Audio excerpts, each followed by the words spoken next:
আলহামদুলিল্লাহ, মহান সৃষ্টিকর্তা আমাদের নতুন আরেকটি দিন দেখার তৌফিক দান করেছে। সবাইকে শুভ সকাল জানিয়ে আজকের দিনটি শুরু করলাম।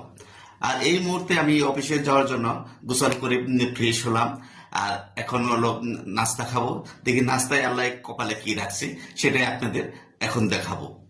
আর এটাই হচ্ছে আজকের আমার সকালের যে খাবারটা, সেই খাবারটা এই খাবারটা খেয়ে আমি অফিসে যাব। আল্লাহ পাকে আমাকে ভালোই খাওয়াইছে, এতেই আমি শুকরিয়া আদায় করছি। আর যে কোনো মানুষের যে অবস্থানেই থাকেন, সেই অবস্থান থেকেই তার শুকরিয়া আদায় করা উচিত। এটা হচ্ছে আমার আজকের মেনু। আর মেনুটা আমি আপনাদের বলতেছি: মিষ্টি কুমড়ার ভাজি, ডিম দিয়ে বেগুন দিয়ে ডিম খাসি করা হয়েছে। আর যে মশারির ডাল ঘন করে, সে মশারির ডালটা এই গরিবের মোটামুটি এতেই মোটামুটি শুকরিয়া আদায় করছি। মহান আল্লাহ তাআলা